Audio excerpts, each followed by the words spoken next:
You will be more comfortable here, me the good train side with as my tag never reach her eyes. Those with a lack work her before the door of the nursing home club behind me, and something deep inside told me it was never supposed to walk back into me our house again. My name is Margaret Whittaker. I am 72 years old, a widow, and until 3 days ago I believed that a little two-story house me hook bang and I spent 41 years building together was still me home. Haron and I planet everyone else. We planted them up a tree in the front yard when our son Daniel was 5 years old. Every Christmas we hung the same lie along the pot, and every spring Haron insist on being fed flower basket even when money was tight. That house never fell at Pennsylvania. It fell young. After Haron passed away 6 weeks early, the silencer inside his room became almost unbearable, but it was still my silencer, still my memory, still the only place where I could close my eyes and almost hear him humming while he said something in the garage. Daniel started visiting more often after the funeral. At first I thought he was worried about me. He brought groceries, offered to mow the lawn, and asked if I needed help paying bills. Vanessa came along too, and was speaking softly, and was calling me sweet name that smelled savory her. Then little things began to change. They insist on organizing me medicating even though I had managed it perfectly for you. They suggest I stop driving because the grocery store was 2 miles away and they claim the traffic was becoming stressful. One afternoon Vanessa gently played a brochure on my kitchen table. It shows me Lynn Senior playing bingo beneath bright sunshine. She said it wants a nursing home anymore. She collected it a luxury retail community where people meet and can finally relax. I looked and pushed the brochure aside. I told her I had a perfectly good home already. She smiled again, but this time she didn't Looking back now, I really she didn't need to. The decision had already been made without me. 2 mornings later Daniel arrived before breakfast carrying 2 large suitcases. He told me the electricity in my neighborhood be shut off for repair over the weekend, and how I shall spend a few days somewhere more comforting.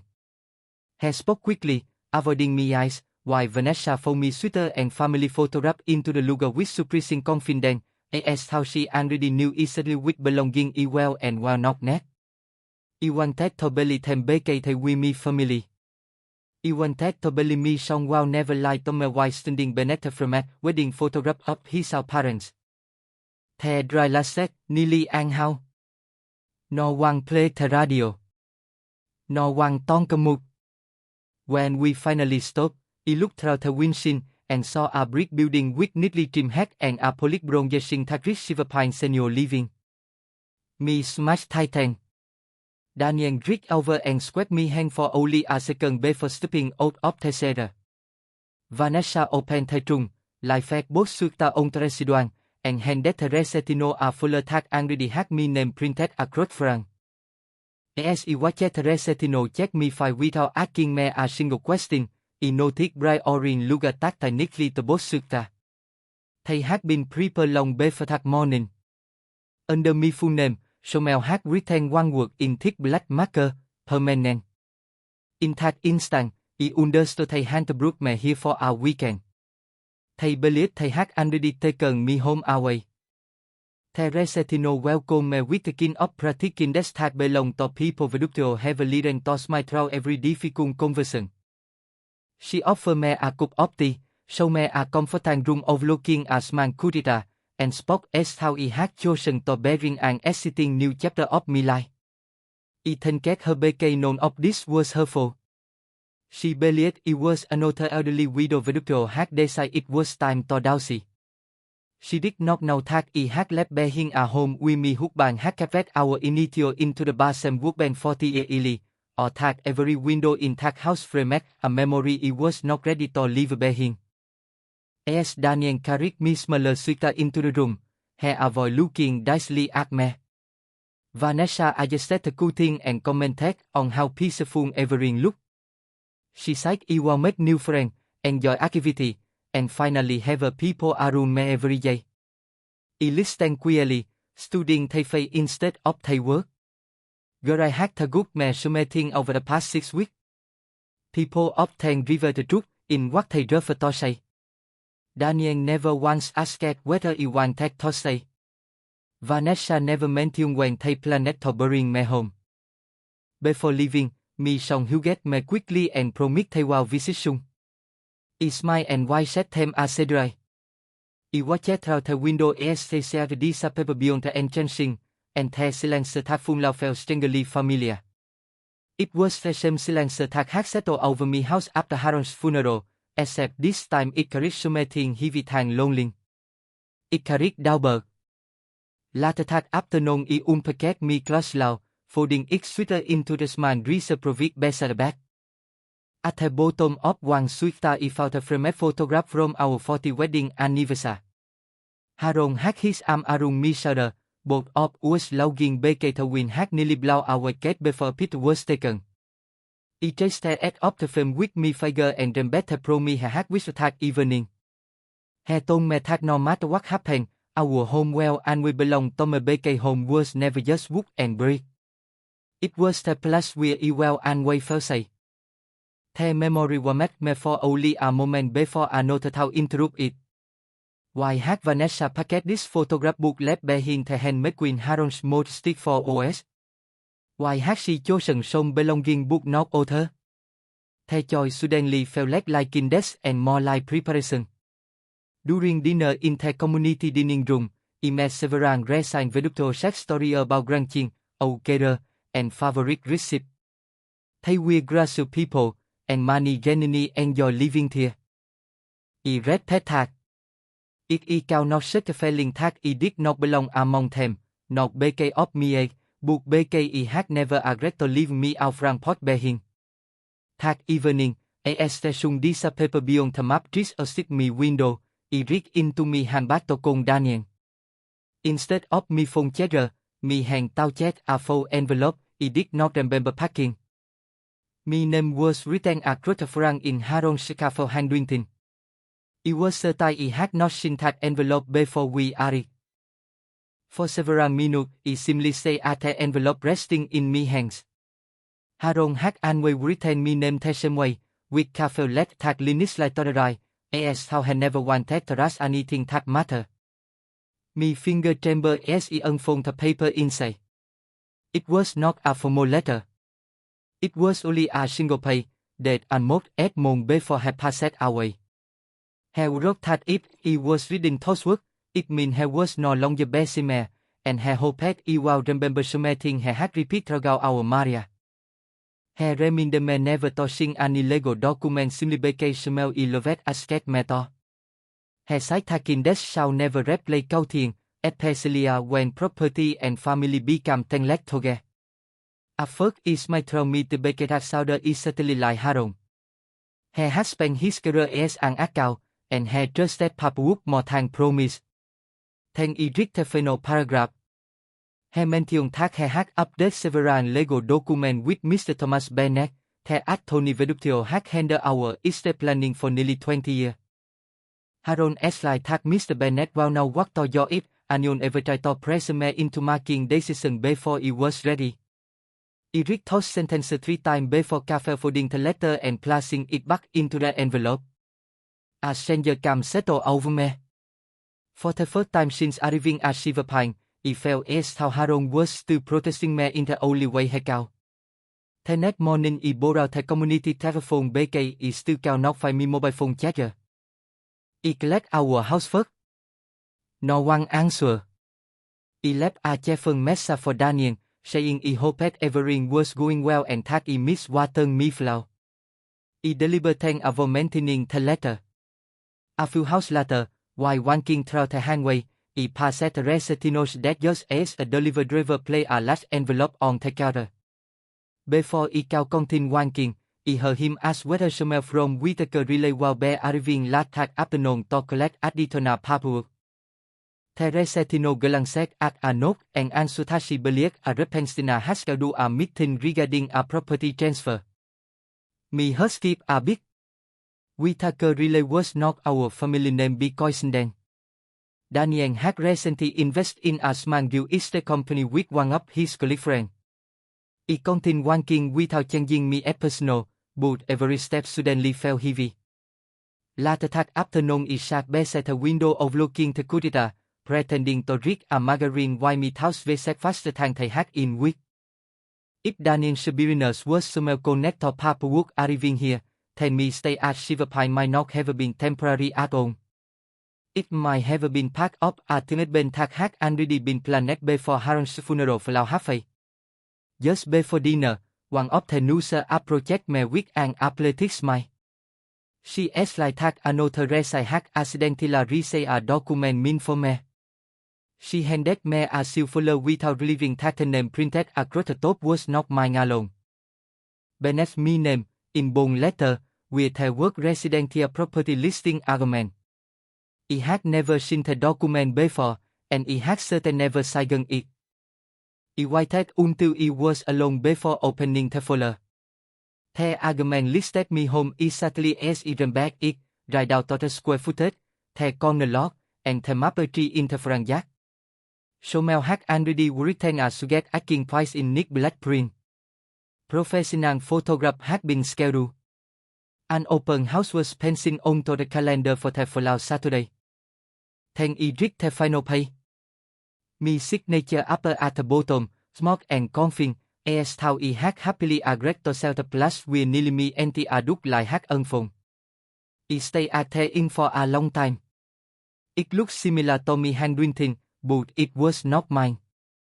The small cover beneath the final letter of my last name was wrong. Haron said to dốc thác hay cao I didn't fifi me signature from across room BKE and will I fetch me pen before the final stroke. Whoever prepared this document had copied the chapbook Mr. Habit. I quickly closed the folder and read both hands on my lap. Anger will have been eerie. Panic will have been understand. Instead, I heard Haron's voice repeating the same avis he had given me for decades. Slow down. Read everything. Never make an important decision while emoting are leading the conversation. That evening Daniel finally returned me the phone call. His voice sounded cheerful and more relieved. He asked whether I was settling in and whether everyone had been treating me well. I answered every question politely. I even thanked him for thinking about me comfort. There was a long pause, as how he expected me to come lại ngồi demand to come home immediately. When I did neither, his shoulders met to relax even through the telephone. Before ending the call, he casually mentioned that a few people may stop by the house over the weekend to inspect the roof and check the plumbing BK routine maintenance was easy while the property was empty. I simply wished him a pleasant evening and said goodbye. The moment the call ended, I wrote every detail in a small notebook I carried inside my handbag. The following morning I asked the receptionist whether there was a quick blast with resign can make private telephone can. She smiled and directed me to a small library near the front entrance. I closed the door behind me, unfolded Haron's letter once more, and the number is student back be heard. Thomas Bennett answered after the second ring.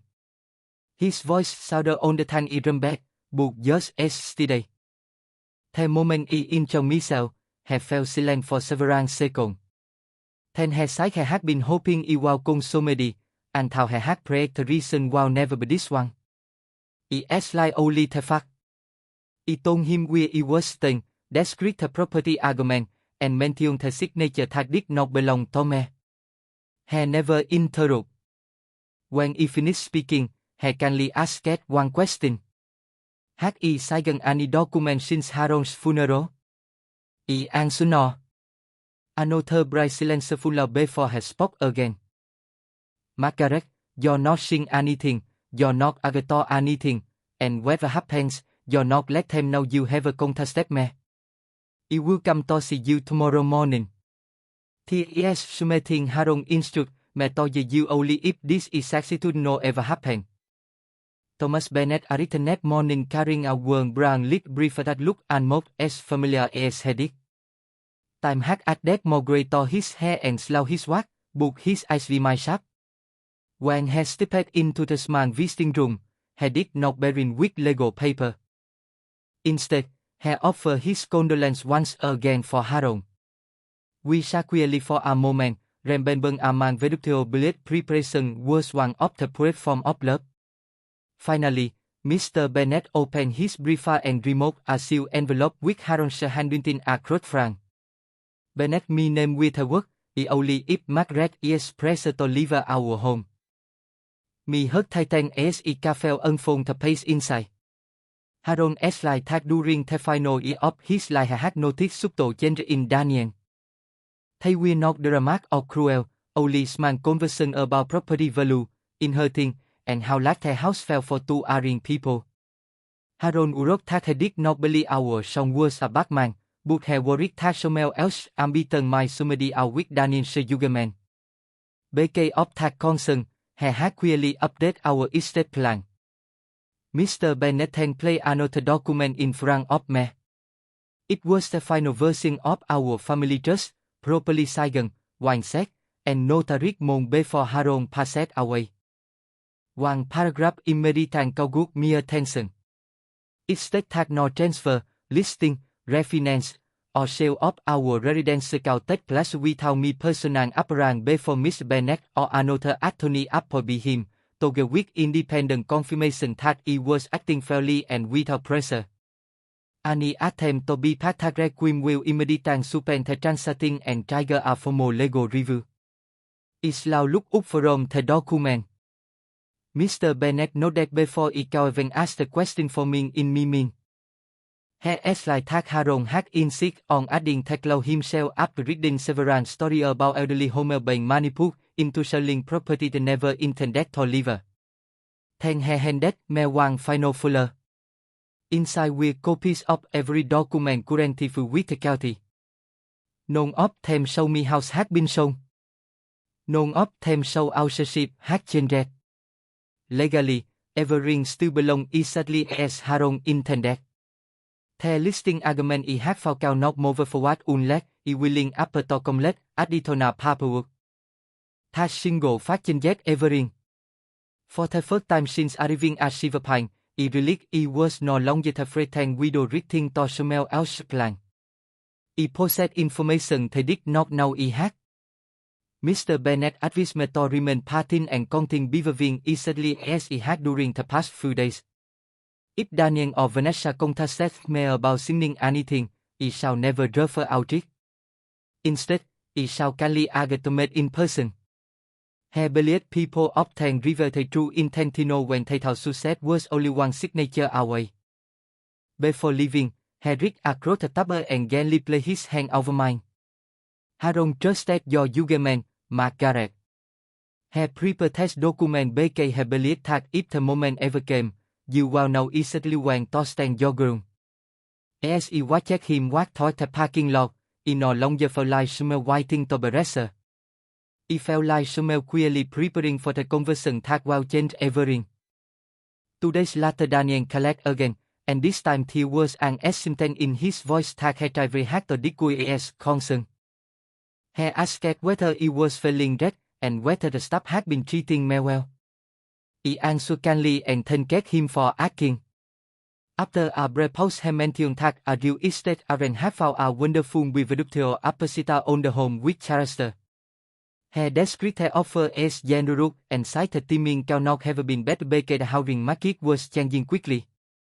Then he hesitated before saying that a few simple documents to require me signature.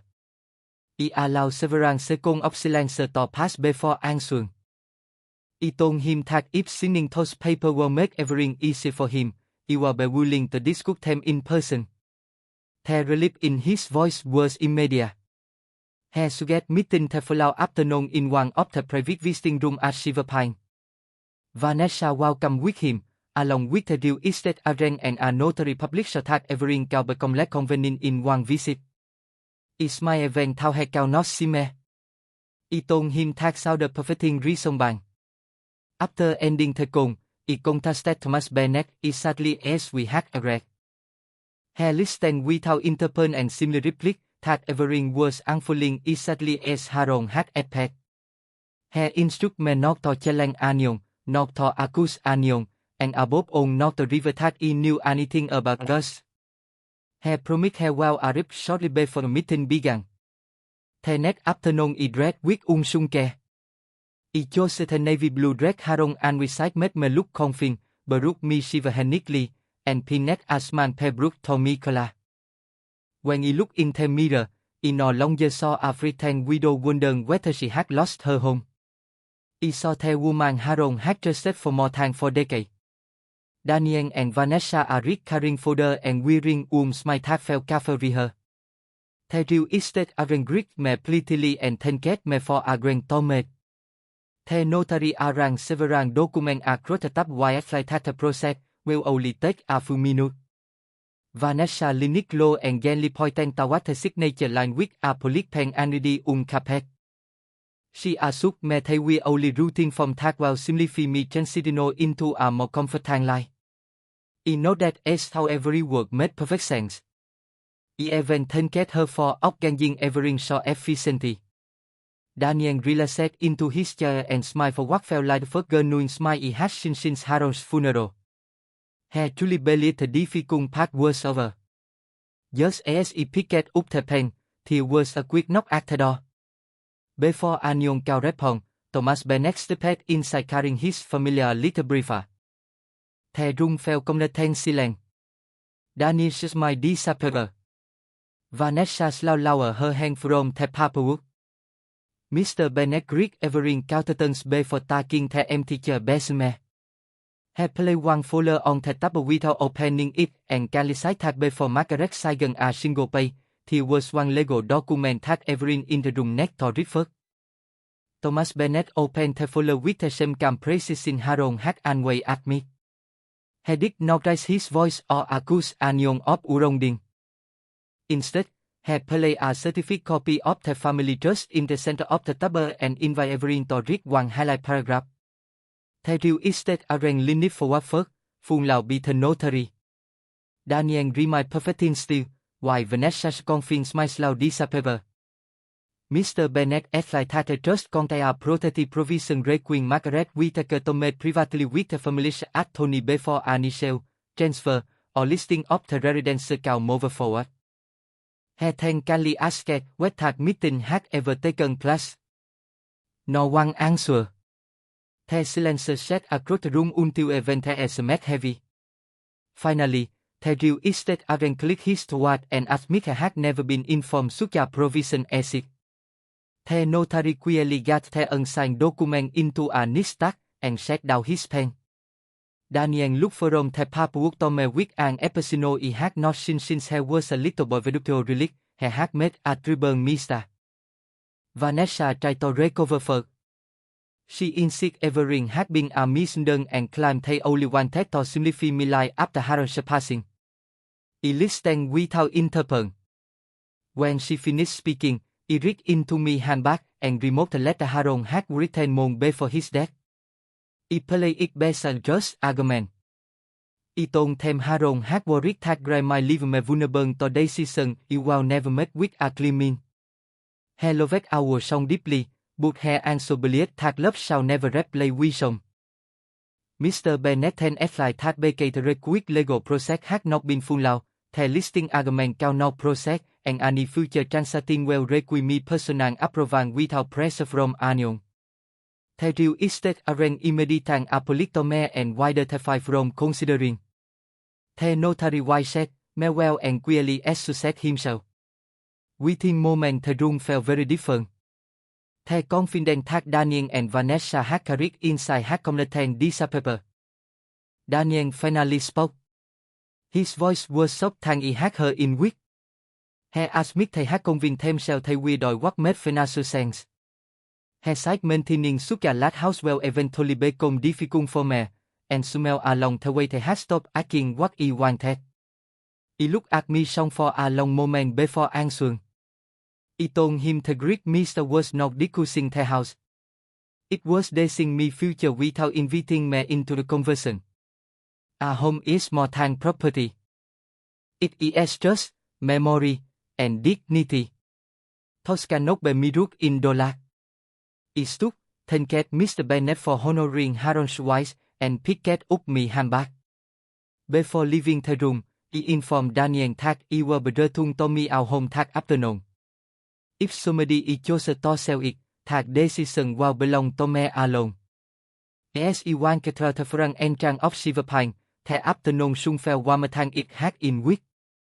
When I unlocked me out front door a short time later, the familiar scent of police wood and fresh agreed me like an old friend. The maple tree still swells the living room window, just as it had for decades. It's my Akharan's photograph resting on the mantel. Even after he was gone, he had found one final way to bring me safely home.